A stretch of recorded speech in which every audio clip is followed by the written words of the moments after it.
And I just want to say there are many Leonards and indigenous people incarcerated on false accusations and false charges.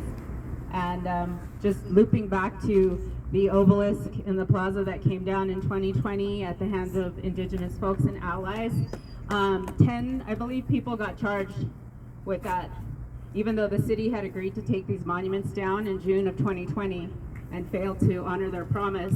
We had community come and step in 4 months later and say enough is enough. Indigenous people have been advocating for 50 plus years for these monuments to come down. Yeah. So these people had to face tons of legal charges, names smeared throughout the media, all for standing up and doing what the city and our mayor, Alan Weber, said he was going to do. So those people got criminalized. They're now in the system. There was average citizens, there was Native folks. My friend was a birth worker, midwife, indigenous midwife, was one of those charged. So again, anytime our people stand up for something, we get penalized to the 100th degree. Even myself, as an indigenous scholar and doctor and activist, my name has been smeared through the mud for my activism work. So this is real. This is real for us. And so he represents so much to our community about speaking up and how they attempt to silence us when we do speak up on behalf of our communities, our lands, our water, and our lives, frankly. New Mexico has the highest rate of missing and murdered indigenous relatives. So these are things that we should all be thinking about as we're entering into this domain of indigenous advocacy as allies. How can you support us throughout the spectrum of our struggle? Thank you. Our next speaker, excited to see them. Lyla June. Sorry, having trouble keeping it all together. Lyla June Johnson is Danae and Cheyenne. They are a musician, public speaker, internationally recognized performance poet, and soon to be a PhD doctor, fellow doctor. They grew up in Taos, New Mexico, and is well known and highly esteemed for performing throughout the region, nation, and world. I thank you in helping me welcome Lyla June Johnson. Thank you. I just finished that darn PhD last month, so it is over. But you could just call me Lyla. No, none of that doctor stuff. I'm so happy to be here, so honored to be with each of you, and to pray for our relative, Leonard Peltier, who's been in prison today now 48 years, which is 48 years too long. He represents a vendetta that the United States has against his people for just trying to stand up. For so long, we've just tried to stand up and to request basic things. And as you all know, the story of John Trudell, who stood up, and unfortunately for that, they burned his house down with a wife and children inside. And so this is how a lot of systems work around the world. Systems of entrenched power, quote unquote power. It's not real power. If anything, bullying people is a profound weakness. And that is what bullies do, is they exercise their weakness by trying to exert power over others. But the truest power is the power that lies within our hearts. The truest power is taking care of an elder. The truest power is being there for someone who's run out of options.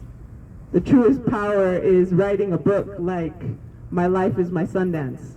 Behind Bars, a book that Peltier has written that has inspired people around the world. The truest power is to love in the face of hatred. The truest power is to remain within nonviolence, which I know some people disagree with me on, but that's my feeling.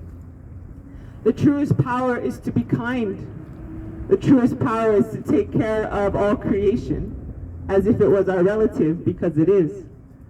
And so as these little boys try to exercise their artificial power, we must never feel as though we are defeated. Because similar to, I think it was Thoreau said when he was incarcerated, that he feels more free than any of the men outside who were incarcerating him in his act of civil disobedience. Because although our brother, our uncle, our grandfather, our relative, Leonard Peltier, is behind bars and is being, you could say, tortured, you know, not having good health, not being able to hug his loved ones, I feel he has more power than any president, any prime minister in the entire world, because he has held on to the beauty and the integrity within his heart. And so as we go forward in this time where all of these systems continue to oppress us, all of these systems continue to incarcerate us, we must remember that physical power is the most artificial and illusory power there is, and that the truest power is the spiritual power. The power to pray, the power to care for each other, the power to unite, the power to forgive. And so today I stand with each of you with profound power. We may be few, a few dozen here, but we're shaking the very foundations of the earth right now, along with so many people across the country who are demanding clemency for Leonard Peltier for these 48 years. Each of us are planting seeds. We're sparking a fire. We're getting things going. And our prayer has so much ability to change the world. And maybe this year, as we stand here today, we don't even realize everything we're doing, because maybe it's gaining momentum for the next year to be the 49th.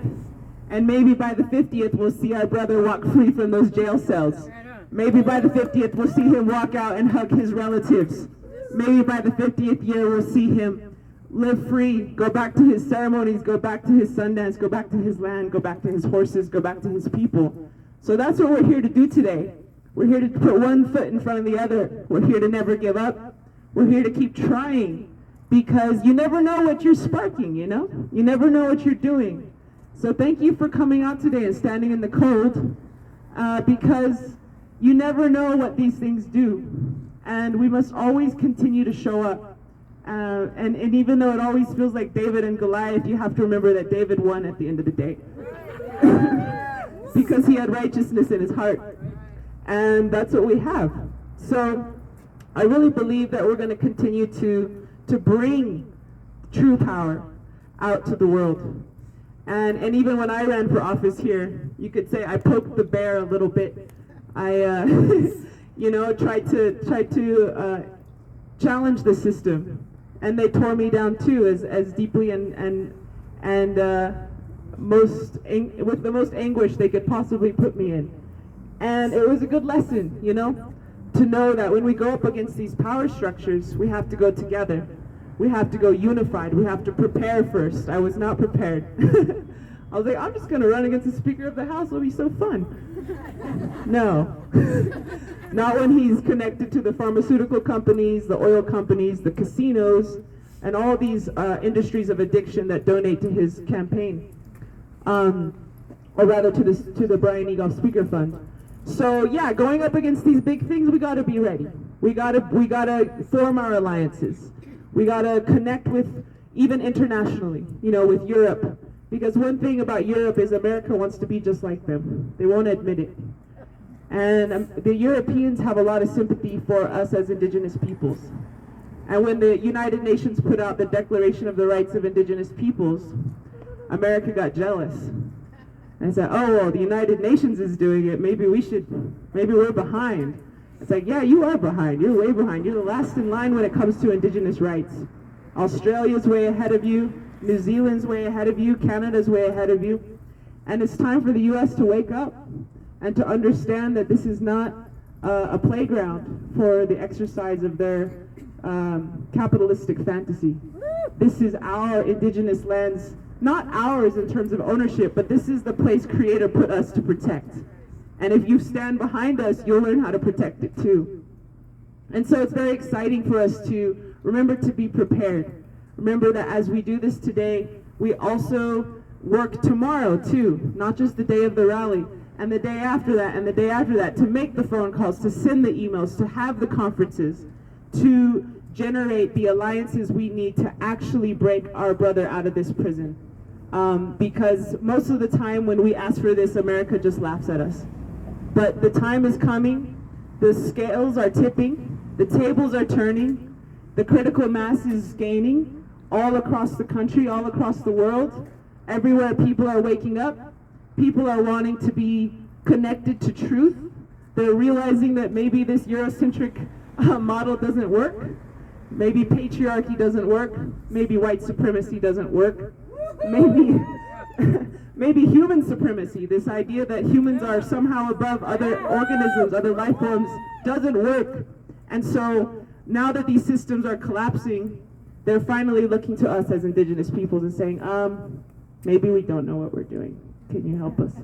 And so this is the time is ripe for not just these systems to be replaced with more sane systems, but the time is ripe for Peltier to get free.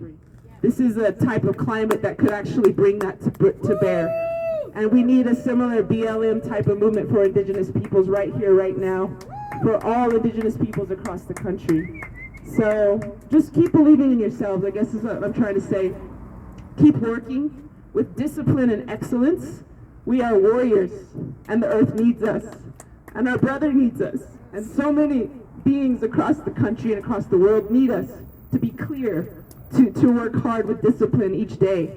And as my Dene elders were saying yesterday, to get up in the morning with the dawn, make your prayers, and to be clear, and to be truly dedicated to your craft. That's what these times are calling us to do as much as we possibly can. So let us continue to do that. Let us continue to be those adept warriors. And as our brother always said, to learn how to organize as much as those who love war are organized.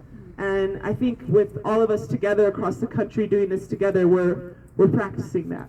So keep it up, everyone. I'm honored to be at your side today. And let's continue to fight for our brother Leonard tomorrow, and the next day, and the next day, and the next day, until he walks out of those prison doors.